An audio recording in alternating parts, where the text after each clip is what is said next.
Hi, this is Mark Matulat for Peter A. Silbermann Schule, and today I would like to invite you to a new video about easy care houseplants. And today I'm going to be talking about Peperomia.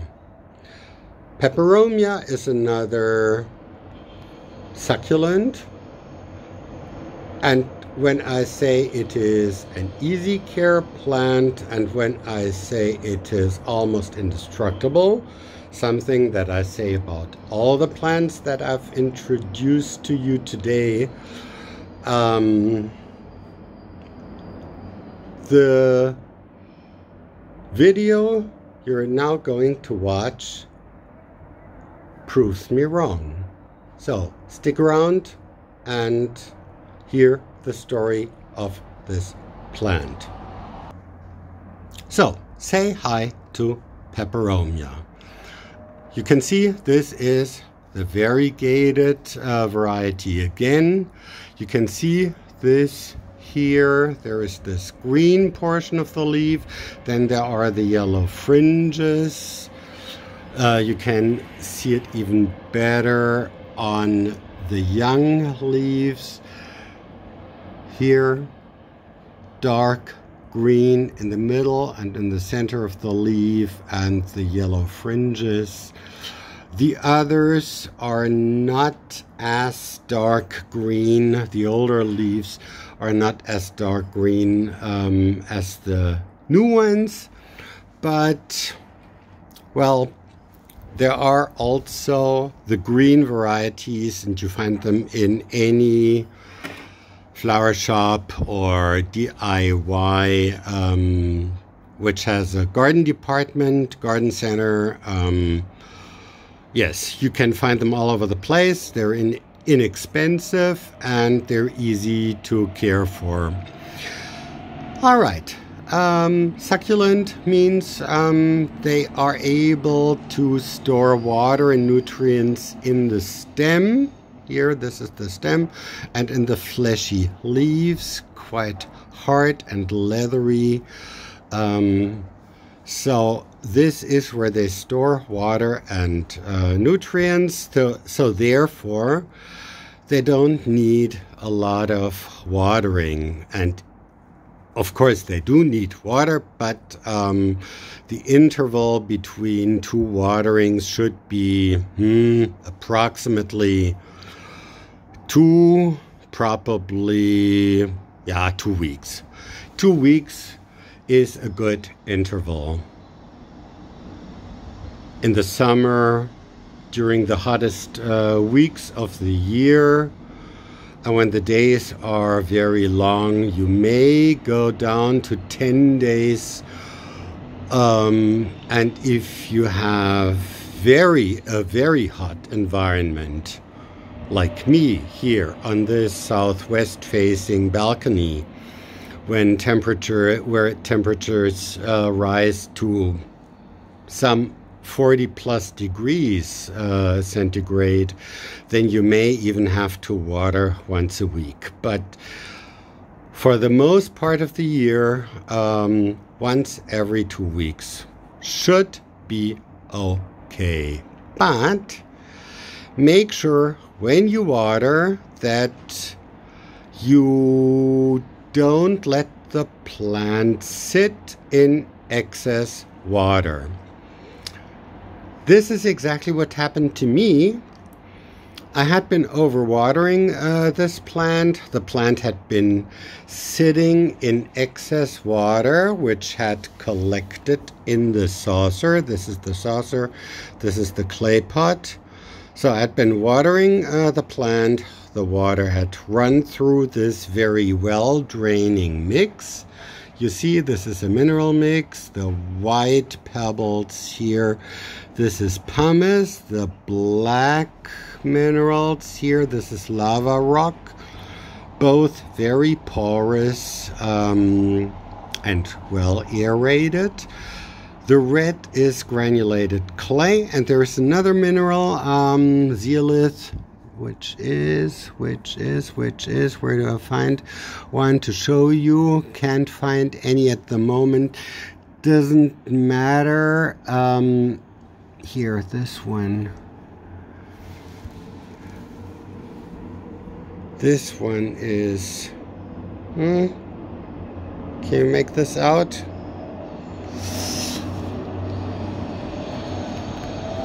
It looks pretty much the same as pumice, but pumice and lava rock are of volcanic origin. Zeolith is not, but if you need further information, please turn to Dr. Klett, because she can tell you all you want to know about zeolith. Or you turn to Dr. Internet and ask Dr. Internet what zeolith is. It is a mineral. Okay.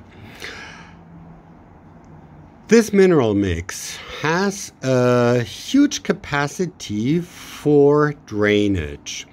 And drainage means you water the plant, the water runs through, it collects in the saucer, and after a while, maybe 10 minutes or so, you should go back to your plant, check for excess water, discard it, and the plant will be fine. Something I forgot to do, and that led to root rot.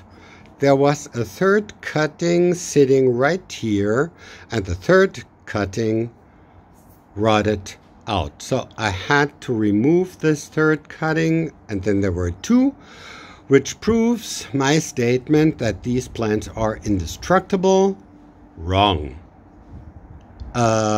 If you use the dead shore killing method, which is liquid love over watering, you can be sure to kill even an indestructible plant. Fertilizing. Don't fertilize too often, and use a weak solution of a liquid fertilizer. So check for the instructions on the fertilizer bottle and use a half strength amount. Okay, so dilute the fertilizer, give it a half dose, and then the plant will be fine. If you over fertilize, the leaves are going to turn brown and floppy and mushy and fall off. They may even turn black and look not only very ugly, they will also look very, very unhealthy, and that would be a good time to be worried and take the plant to the sink and let water, a lot of water, run through the potting media and rinse and wash out all the salts, the excess salts from this potting media. So rinsing the potting media, washing the salts out can save the plant, depending on whether the root damage is, well, at an early stage or at a late stage. So that would be an advanced root damage. If it is root damage at an early stage, you may be able to save the plant. If not, well, what you can do then is you can take a cutting. So you would maybe cut here, and then propagate. So put it in a jar of water, let it sit there for maybe 4 to 6 weeks, and new root growth will be growing at the bottom of the stem. So here, when you cut it here, and the plant is in water culture, this cutting is in water culture, you will probably be lucky and get a new plant. So there will be new roots sprouting from the bottom here, from the base, and grow into a new plant. You put it up in a mineral mix or a soil-based mix. A soil-based mix would be a cactus and succulent mix, meaning you can use peat-free, all-purpose potting soil, add a good portion of horticultural, some people say sharp sand or horticultural sand to it, maybe some grit, could be this, or could be clay, anything, or you just use potting mix, cactus and succulent mix that you buy ready to use. You know, there are so many ready to use mixes available at any DIY or garden center or even a flower shop or so.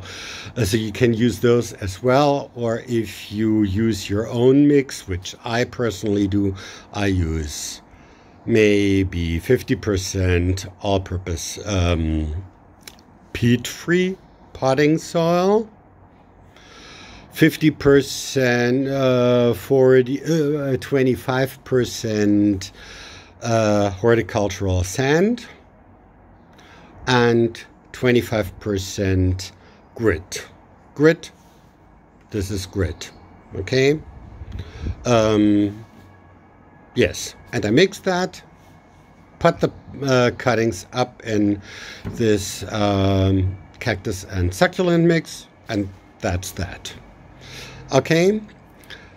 Yes, we talked about exposure, highlight place, no direct sunlight in the middle of summer during the hottest weeks of the year, because the scorching sunlight would burn the leaves. Pests. Yes, we need to be talking about pests, of course. I've seen this plant. No, I haven't seen the. No, this plant has not been infested by any pests, but a spider mite infection is possible. Spider mites are the yuckiest type of infection because they remain unnoticed over a long period of time. When the spider mites become visible, and you would discover a spider mite when you, for example, mist the plant, use a spray bottle and mist the plant, and then you see some kind of spider webs covering the whole plant. At the same time, you would also find that some of your leaves are drying up and falling off, and you would probably wonder why this is happening. As I said, hard to make out because spider mite infestations remain unnoticed over a long period of time. And when at last you become aware of them, then it's high time you did something about it, or else you're going to lose your plant.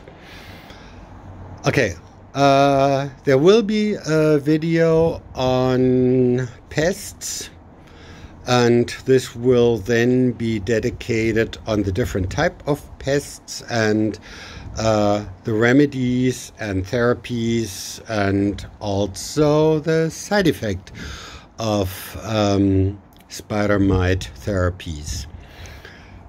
Pets. These are very firm, solid, leathery leaves. So my 3 cats show absolutely no interest in any of these leaves and any of these plants. They're probably not nice to chew. I think the plant is mildly toxic.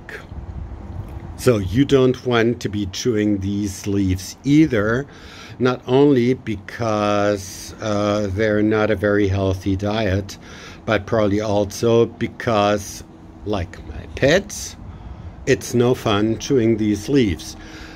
So therefore, you probably don't have to worry about your pets, and you can leave the plant unattended, and you don't have to make sure your pets are going near this plant.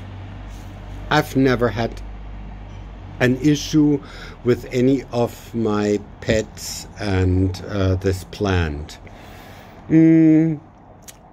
If your pets did show an interest, what could happen? Well, they might be feeling unwell over a few hours. Maybe they throw up, or you see them running to the litter box, and after that you find the result of Montezuma's revenge in the litter box. So this may happen to your cats, but let's hope they're not so crazy as to show an interest in this plant. As I said, speaking from my experience, I've never seen any such thing. All right, so this is all I meant to tell you about Peperomia. I find this plant very beautiful. Now this one is going to get well completely, make a full recovery, and maybe next year, when the plant has grown some and some more, we may be taking 1 or 2 cuttings and then fill the space here where there once was a 3rd cutting, and see if we can make the pot a little fuller and look a little more beautiful. But for the time being, this is what I can tell you and show you about this plant. It is worthwhile having it in your home because I find it beautiful. It is actually an easy care plant. So consider having one in your own home. Thanks for watching. See you next time, and bye-bye.